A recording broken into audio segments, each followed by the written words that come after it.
दोस्तों, आज हम उन कंपनीज के बारे में बात करेंगे जो पिछले कुछ सालों में तो बहुत बढ़िया रिटर्न्स दी हैं, but they have huge potential to give much better returns in the future as well. तो पहला कंपनी का फाइनेंशियल्स का बात करें तो इसका ओपीएम यानी operating profit margin has been around 20% over the last 5 to 7 years, which is fantastic. और इसका सीएफओ यानी cash flow from operations has been positive, और केपेक्स यानी कैपिटल एक्सपेंडिचर करने के बाद इसका एफसीएफ यानी free cash flow has also been positive, which is fantastic. बहुत कम कंपनीज का दोनों सीएफओ और एफसीएफ पॉजिटिव रहता है, so that's a very good sign. Debt equity ratio केवल 0.2 है, और रिसीवेबल डेज का बात करें तो दैट इज 2 months यानी 60 डेज, और वहीं working capital is around 5.5 months। और वहीं आरओई का बात करें यानी रिटर्न ऑन इक्विटी, तो that has been around 11% on an average in the last few years, और आरओसीई यानी return on capital employed has been also around 11%। इसका पी रेशियो भी केवल 9.2 है, which affords a good margin of safety. In fact historical P से भी आज के दिन इसका पी कम है। एक और चीज बता दो इस कंपनी के बारे में, कि this company is a very small cap company. In fact इसका market cap is just around 100 crores, which gives it a huge opportunity to grow much bigger in size in the future.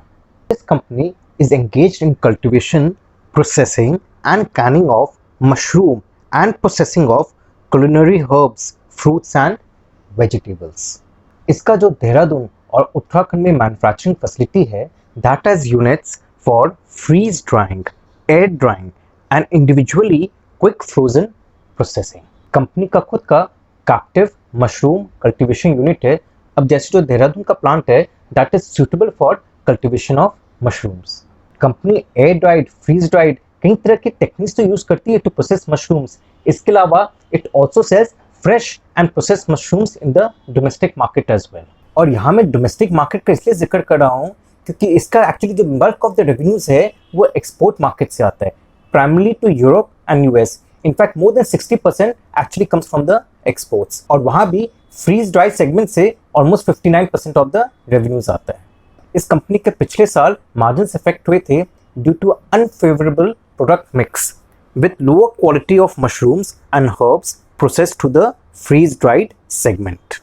अब जैसा मैंने कहा कि इसका freeze dry segment जिसका actually contribution होता है 60% होते हैं रेवेन्यूज, उसमें भी आपका जो इसका जो प्रोडक्ट्स है, the bulk of the products जो फ्रीज ड्राइड सेगमेंट में and which a high margin product जो यूज होता है वो है मशरूम्स और हर्ब्स। अब वो ऑलमोस्ट 87% ऑफ द रेवेन्यूज को कंट्रीब्यूट करता था in the freeze dried segment, but now it is contributing only 60%। तो वहाँ कंपनी का नुकसान हो रहा है, क्योंकि क्या अभी कंपनी को लो मार्जिन प्रोडक्ट्स जैसे फ्रूट्स एंड वेजिटेबल्स उसको प्रोसेस करके अपना फिक्स्ड कॉस्ट को निकालना पड़ रहा है। तो यहाँ के द कंपनी का प्रॉफिट्स डिक्लाइन हुए in the past 1 to 2 years। अब देखिए लॉन्ग टर्म के हिसाब से तो कंपनी का मशरूम्स का डिमांड बढ़ना चाहिए, प्रोसेस मशरूम का स्पेशली, क्योंकि इसका अवेयरनेस बढ़ रहा है, इसका न्यूट्रिशनल बेनिफिट्स के बारे में लोगों को पता लग रहा है, और उस कारण से the freeze dried peas and air dried cabbage उसका भी डिमांड अब बढ़ रहा है डोमेस्टिक मार्केट में। इसलिए कंपनी अब क्या ट्राई करिए, जहां वो एक्सपोर्ट मार्केट में काफी हद तक डिपेंडेंट था, अब वो ट्राई करिए डोमेस्टिक मार्केट को भी कैप्चर करने का। एक और रीजन है कि वो डोमेस्टिक मार्केट में ज्यादा ध्यान दे रही है,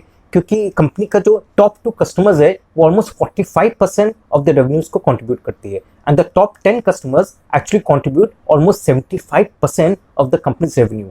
तो यहाँ भी क्या काफी हद तक मिटिगेट हो जाएगा रिस्क अगर डोमेस्टिक मार्केट में भी ध्यान देती है, क्योंकि कंपनी का dependence on just it's few customers will be reduced. तो यहाँ तो मैं यही सजेशन दूंगा कि since it's a very small cap company, केवल 100 करोड़ का मार्केट कैप है, तो आप एक बार में ज्यादा इन्वेस्टमेंट मत करिए, धीरे धीरे करके करिए और देखिए कैसे कंपनी परफॉर्म करती है। अगर आपको लगता है फ्यूचर में कि कंपनी कोई मेजर एक्सपेंशन प्लान में जा रही है और अच्छा काम करिए, तब आप धीरे धीरे अपना इन्वेस्टमेंट बढ़ाइए। तो दोस्तों कंपनी का नाम है फ्लेक्स फूड्स लिमिटेड। साथ साथ ये भी बता दूं कि जो फ्लेक्स फूड है ये एक्चुअली ओफ्लेक्स जो एक पैकेजिंग कंपनी है उसका सब्सिडियरी है, और ओफ्लेक्स कंपनी जो इसका पेरेंट कंपनी है उसका ऑलमोस्ट 48% इस कंपनी में शेयर है। और जहाँ तक रिस्क का बात करें, वहाँ the company is definitely vulnerable to agroclimatic risk, then seasonality in production of fruits, vegetables and herbs. इसके अलावा company is also expose to risk from regulatory changes as it drives majority of its revenues from the export market.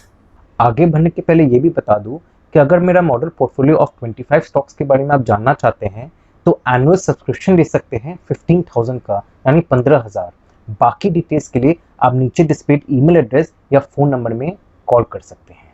और अब अगले company की तरफ चलते हैं और इसका फाइनेंशियल्स का बात करें तो इसका operating profit margin has been around 13% in the last few years और इसका CFO यानी cash flow from operations has been positive और केपेक्स यानी कैपिटल एक्सपेंडिचर करने के बाद इसका FCF यानी free cash flow has also been positive. Again these are signs of a good company. In fact इसका debt equity ratio is also 0.3 और इसका interest coverage is also good enough. Receivable days company का करीबन 35 से 40 दिन है और वहीं ROE का बात करें यानी रिटर्न ऑन इक्विटी तो दैट हैज़ बीन अराउंड 13% और वहीं ROC has been around 12% over the last 2 years।